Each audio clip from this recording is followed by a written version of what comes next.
Hello students, and welcome to today's video, which is going to be on uh, the stoichiometry worksheet, the fun stoichiometry worksheet of joy and laughter.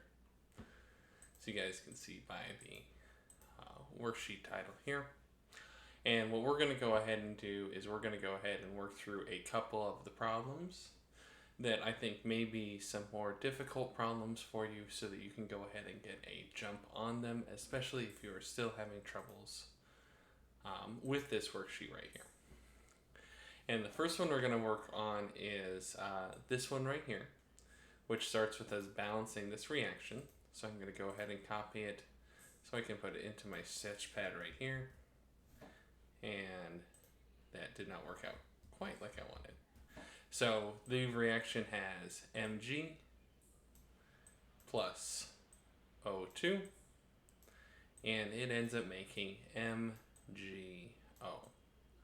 And the very first thing that we're going to need to do is we're going to need to balance this reaction.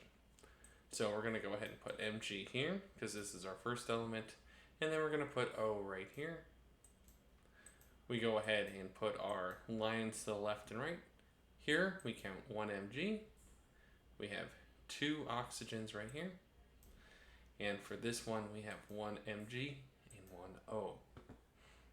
Now our Mg starts out balanced, which is great. We don't have to balance it. But our O is not.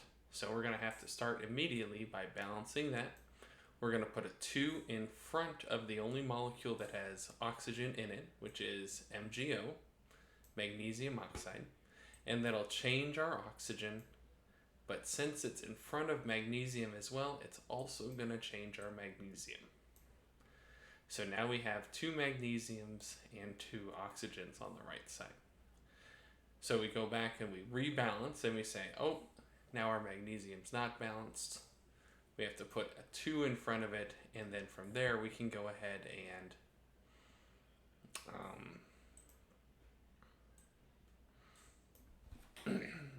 use this as our balanced equation. Now, next it has us going through and it's asking us to find the limiting reactant. And the method that we use to find limiting reactant is that we're actually going to go ahead and just solve both of these to see which one makes the most MgO. And whichever one makes the most is our excess reactant. Whichever one makes the least is going to be our limiting reactant. So we're going to go ahead and start with the 10 grams of magnesium. So we're going to write down what we have, and in this case we have 10 grams of magnesium. Okay. We're going to go ahead and make our first conversion, and we notice that it's in grams instead of moles, so we're going to go ahead and put grams on the bottom, and we're going to put moles on top. Our next step for all these problems is that we have to go ahead and do a compound swap. And since we have magnesium here, we're going to go ahead and put magnesium on the bottom. And we're going to put the one that we want on top. And we said before that we want MgO. So we're trying to figure out how much MgO we would make. The last one that we're going to do is we're going to go ahead and find out how many grams of MgO we want to make. And we know that we want how many grams because the second question here is asking how many grams could theoretically be produced. So we're going to go ahead and do another line right here. And since we're looking for grams, that's something we want to put on top. And then we're going to go ahead and put moles at the bottom. And this is one that's using all 3 steps. Our first step was that we got it into moles. We're doing a compound swap, and then we're getting it out of moles. Now, we're going to go ahead and go to the periodic table. And we're going to start filling in our numbers. The first number is for magnesium, it's 1. For moles, it's 1. And then for grams, this is always going to be the mass of whatever thing is right here. So we take a look at our periodic table. we look at magnesium, and it looks like it's 24.305. So we're going to put 24.305. Now, the next thing is that we're going to go ahead and put in the numbers for MgO and magnesium. And these are going to come right from our balanced equation. So in this case, 2 is in front of MgO, so we're going to go ahead and put 2 right here. Next one is for the one in front of Mg, that's also going to be 2. We're then going to go ahead and find, the next number we have to find is grams, and this is always going to be this number right here, okay? So whatever MgO is, okay? And we know that Mg is 24.305, and oxygen we know is 16. So we're going to go ahead and add those together, and when we add those together we should get 40.305. Then we're going to put 1 mole. After we get this all set up, we'll have to go ahead and multiply our top, divide our bottom, and from there we should be able to get an answer that tells us how many grams of MgO we would make.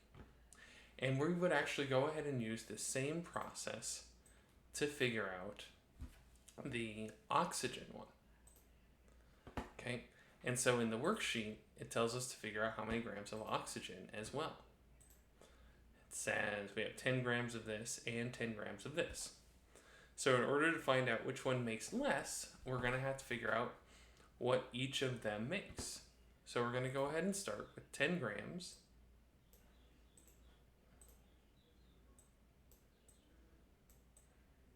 of O2.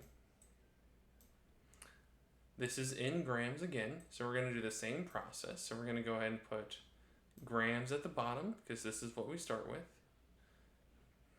Let me get rid of.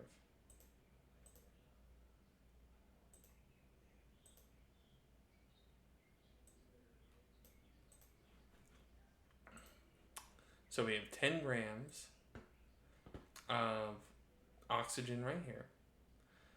We have to get it into moles because we know that we always want to get it into moles.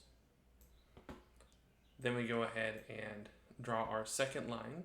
This second line, we're going to go ahead and convert from O2 to MgO because we want to figure out how much MgO we end up making. And then the last step is that we're going to go ahead and go and convert it back into grams.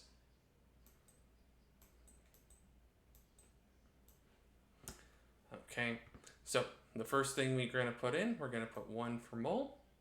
We have to figure out what the molar mass for oxygen is.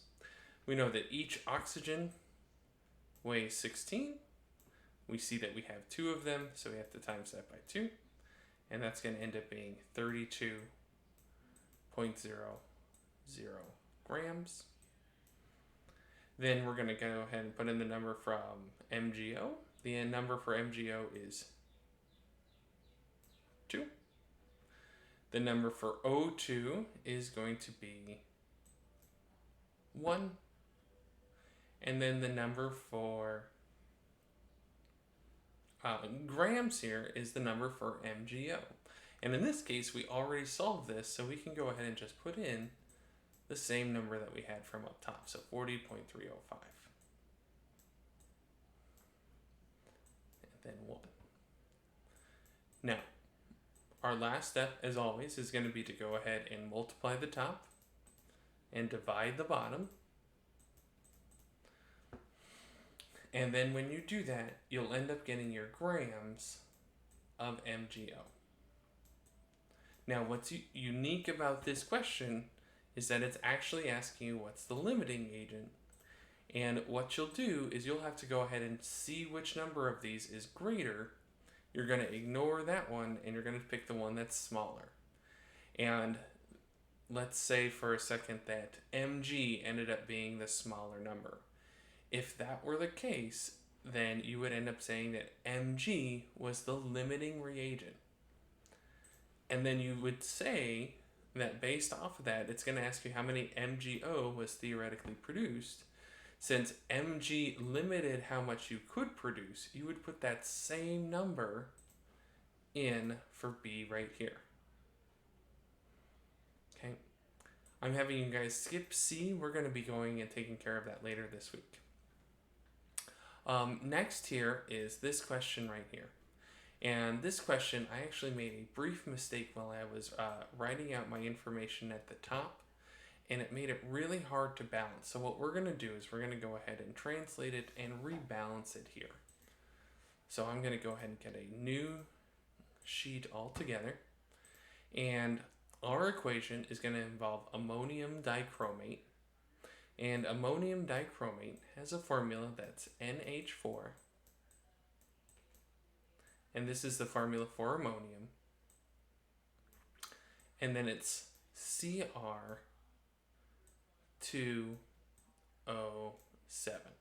and this is the formula for dichromate. And this is a fairly large molecule. It's a fun one to work with because when you light it on fire, it does actually decompose and it makes a nice little mini volcano.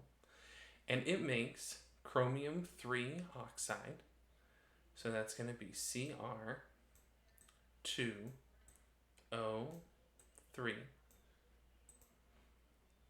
Nitrogen gas, and the nitrogen gas is N2. And then finally, it's going to make water, which we know as H2O. All right. So what we're going to do is we're going to go ahead and balance this like normal. We have the compounds N, H, Cr, and O. And we put O last because usually O is easiest to balance last. Okay, right here, we're going to count our N's. We have a total of 2 N's on the left, and we have 2 N's on the right, which should make us excited because N is already balanced. Here, we have 4 N's inside this little parentheses, and we have a 2 outside of it, so that means that we have a total of 8 H's. On this side here, we only have 2, so that means hydrogens are first that we got to balance. Chromium here, there's 2 of them here, so you write 2. Oh, sorry, we have 2 of them here, and we have 2 of them here, which means chromium starts out balanced. And then oxygen, we have 7 here, but we only have 4 over here.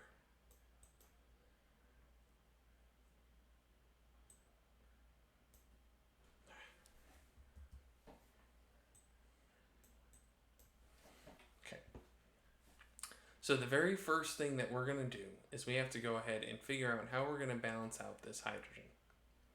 And we should notice here that the easiest way is that we go ahead and put a 4 right here. That'll turn our hydrogen here into 8, because 4 times 2 equals 8. That'll change our oxygen as well. So that'll be 4 times 1. Plus 1, 2, 3, so a total of 7, and then it balances out fairly easily.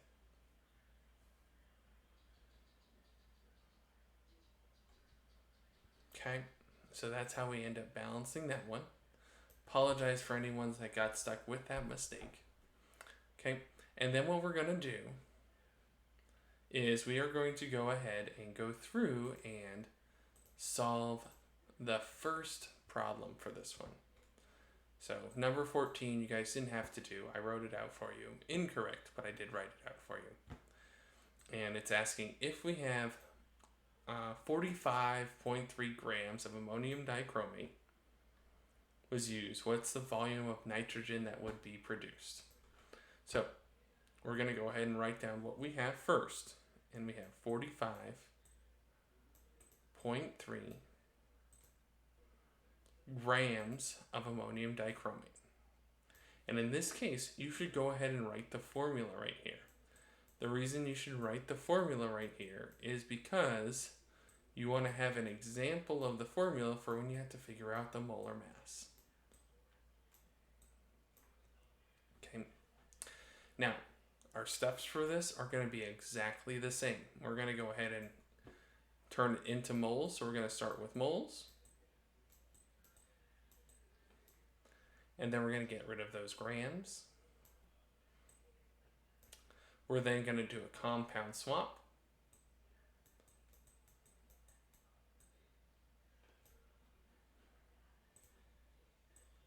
I'm going to go ahead and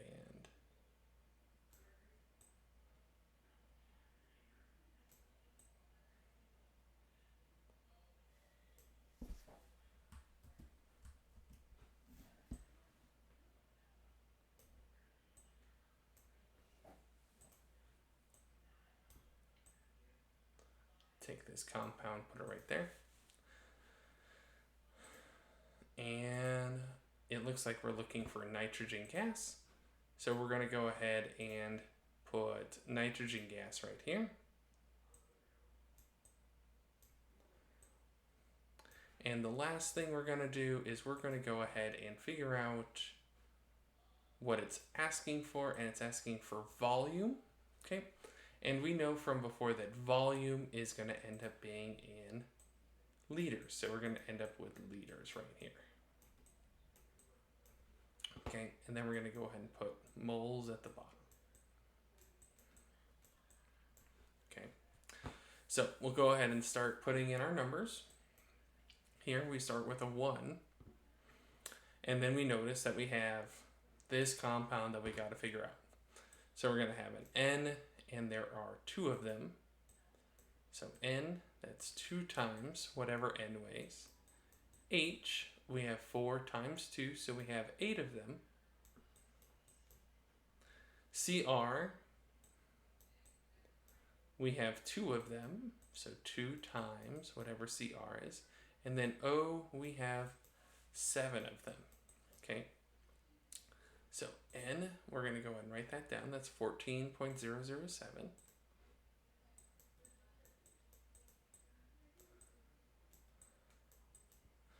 8 hydrogen, and hydrogen is 1.008.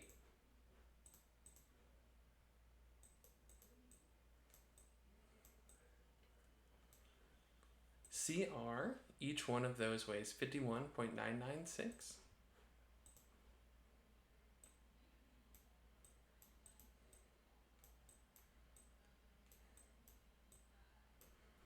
And oxygen, each one of those weighs 16. Okay, so we're going to start with nitrogen, simply because it's on top. We're going to do 2 times 14.007. So that's going to be 28.014. Then we'll do 8 times 1.008. It's going to be 8.064. Cr is 51.996 times 2, and that's 103.992.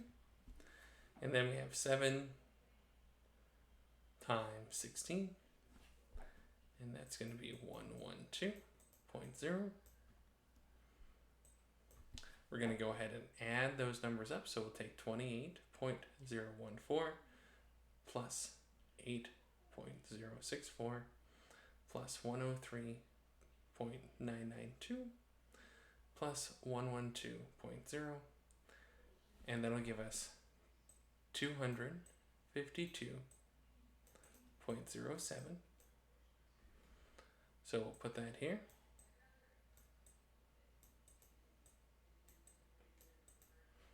Then we're going to go ahead and put in the number in front of nitrogen, which is 1. We'll put the number in front of this one, which is 1. We're going to go ahead and put in the number that's for liters, and in this case, liters is going to be 24.0. And we'll put in the number 1 for moles.